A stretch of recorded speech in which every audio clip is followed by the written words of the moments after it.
Evening everybody, and it has been a while, for which I apologise. I don't even know what day it is at the moment. March 17th, 18th, I can't even remember what day it is, but it's been a while since I've done the last one, and apologies for that, serious apologies. Lots happened in the meantime. Holiday for one. I was taking a little bit easy after the end of the challenge, but not long after I did the last video. In fact, when I did the last video, I was invited for a job interview, which turned into a second job interview, which turned into a job offer. Then the holiday happened, and I am now in the induction process. I'm in my first week of my new job, which is why I'm in here, a B&B, the last night of a week long in a B&B on my own without my wife and kids, for a very well-known whiskey company. I am incredibly lucky to have got this job, and it is so far, it's first week, but it's absolutely amazing. I'm not going to tell you who it is. You can probably figure it out for yourself when I say that I'm in a B&B in Elgin. It's not a distillery, but they are involved with lots and lots and lots of distilleries. So I don't know whether it's going to affect my capability to do the Project 500 that I was intending to do. I still need to talk to the head honchos to see if there'll be a conflict of interest. They might ask me not to do it because I need to concentrate on my job, but I am going to finish off the blind tasting bottles that Andrew A.P. Butler gave me. I have 2 here that I took with me, and the iPad, and this I haven't got. The only one thing I haven't got is the tripod, so this is going to be a little bit ropey, but oh god, it's going to be a nightmare. In fact, I do have glass and I do have my jigger, and I've got an iPad stand that's going to keep falling over. So this is going to be half me doing a whiskey tasting, a blind tasting, and half me dealing with this sodding. And there goes the microphone. It's all going wrong. Anyone would think I hadn't done a video in absolutely ages. Let's try that, shall we? Let's see if that stays like that way. So, a bit uncomfortable surroundings, a bit weird, but I thought I'll take something with me, and if I get a quiet time while I'm on my own in a hotel room, I'll get on with a couple of whiskies. So, let's do that one. Now, Sod's Law says that one or both of these that I got from Andrew will be ones that I've not had in the challenge before, and I will then have to include them in the Project 500. We'll see how it goes. If I've not had them before, let's just see what happens, and if I do get to carry on and try and get to 500, then I'll do another video a bit later on where I talk about the history of the actual distillery brand, where it was from. But let's see where we go. So, I have glass, I have some water if needs be. It's been a while since I've done a video, so I feel like my taste buds and my taste senses and skills are going to be somewhat diluted because it's been a while. Having said that, I did have a sort of tasting yesterday where I was very, very fortunate to sample a 1945 Macallan, and then another 1945 Macallan, one of which was basically not suitable for bottling. Very, very interesting to see the two and try the two next to each other. And then a Glenlivet, it was an 8-year-old Glenlivet that had been bottled in 1970. Incredible. And no way an 8-year-old. You would never have said that was an 8-year-old as a blind tasting. So, this one, however, if this is a Glenlivet 8-year-old from 1970, I'd be rather impressed. So, immediately I'm pouring this, and the light and the wall colouring is not as good as my kitchen. But it's very orangey, and the colour actually reminds me of Lucozade. It's a really dark orange umber colour, very, very unusual indeed. If you put this through a soda stream, I'd say it was Lucozade. Really, an intense colour, but very, very, very orangey, and almost slightly reminds me. The colour is slightly reminiscent of. Might not have it in the US, you might have an equivalent in the US, but Day Nurse in the UK, which is a bloody awful tasting kind of like cold cough medicine. Day Nurse and Night Nurse. Night Nurse was green, Day Nurse was the orange one. Tasted rank, but a very similar colour to this. So, ooh, there's a bit of smokiness on there. It's subtle, but it's there. This smells like an old whiskey. It really does. There's a bit of there's spice on there. There's lovely warming cinnamon spices. There's sort of a cinnamon and nutmeg, but it's not really Christmas cake. It's a bit more savoury than that. But there is it's not quite coastal though. This is going to throw me. I think this is Scotch again. There's a lovely depth of flavour, and I don't know if it's the colour that is throwing me in that direction, but it's got a slight orange marmalade character, but an orange marmalade that's got thick cut shred in it. It's kind of thick cut orange marmalade. That it's an orange, but it's an orange peel, and there's a slight spicy richness to it as well. It's lovely on the nose.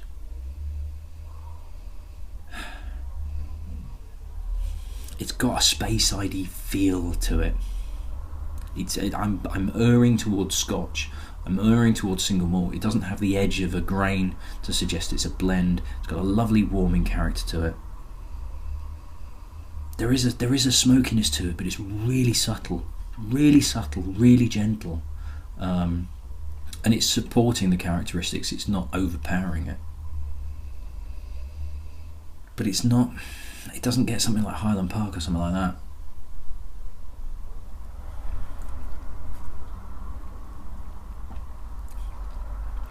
Ooh. Okay, I'm guessing this is cask strength. Really prickly on the roof of the mouth. Not quite burning, but it kicks you. It really does. But it then eases down, and it allows the flavours to come through. Again, this soft, subtle smokiness comes through. There's a lovely honeyed character to it as well. Really nice, rich, deep, thick honey. I'm going to go with the Speyside, but I'm going to go with quite an old Speyside.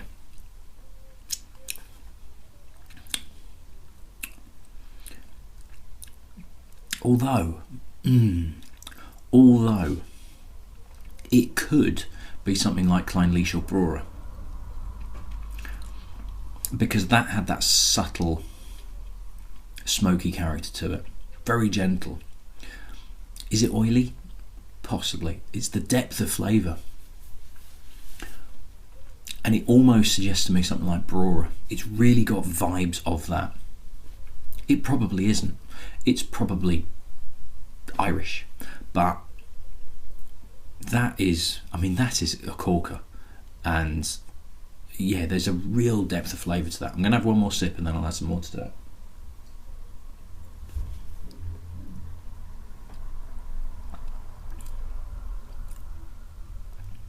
Sherry cask, I'm going to guess. Possibly. Yeah, it's got the fruitiness of sherry. I'm going to go with the sherry cask, and I'm going to say this is. Oop, just throwing water everywhere.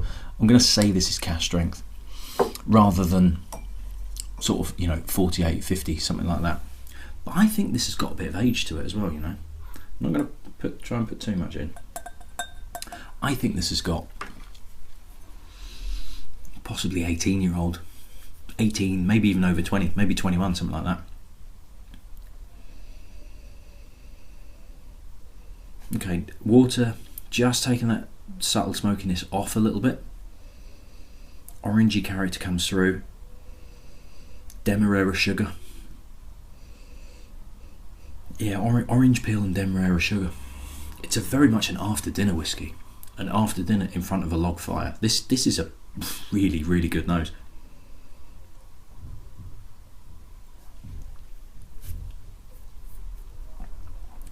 I think I got the water bang on as well.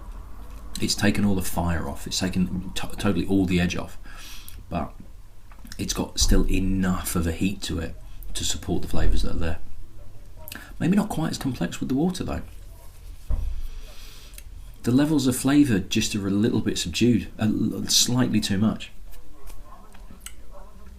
I'm intrigued to know what this is, so I'm going to open it. Which one was it that I did? It was that one. Right. Okay. So I'm going to say Speyside, possibly Highland Scotch. I know that's not really narrowing it down. It's got vibes of Clynelish or Brora. I haven't opened it yet. Cask strength, I'm going to go for 18-year-old, maybe over 20. Let's see what we get. Well, I never. Nowhere near. But that is very, very, very good indeed. And I need to get my... Oh, bugger, where's it gone? Let me get my iPad out my coat so I can tell you how much it's going to be.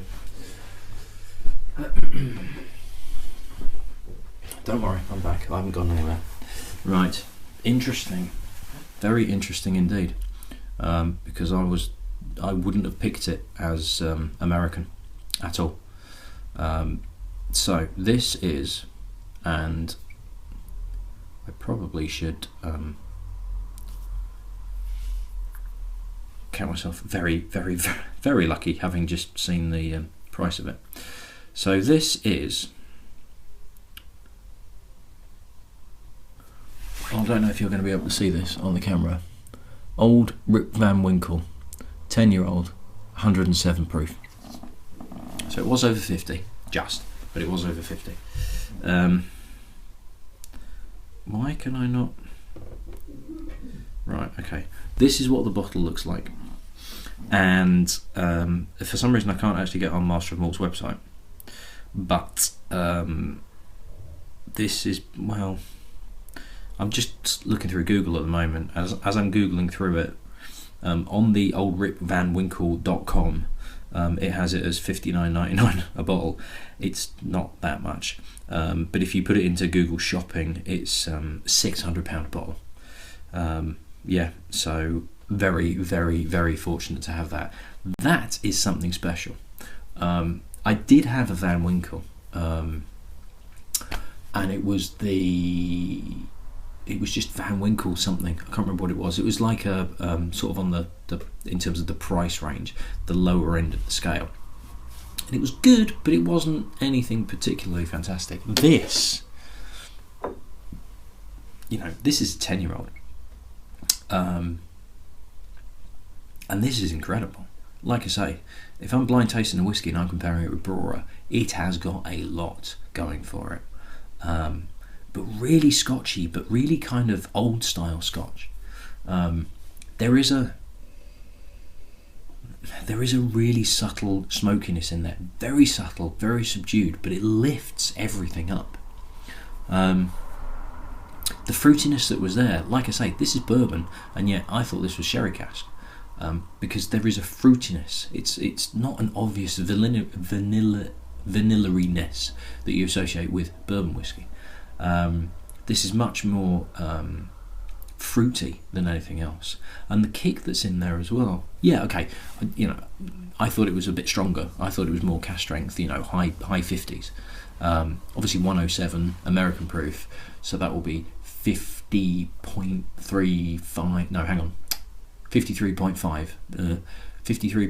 Maths isn't my strong point. 53.5 percent ABV. But it feels a bit more than that. It's got a bit more bite, and like I say, the fire on the roof of the mouth suggests it's a little bit more than that. That's an absolute stunner, and that is the type of whiskey where I can understand why it is in such high demand, because a 10-year-old whiskey with that depth of flavour, if that was Scotch, that would just be flying off the shelves. There's honey, there's spice, there's fruitiness, there's depth, there's a slight oiliness, there's this really subtle smokiness that I'm picking up that just works and lifts everything up.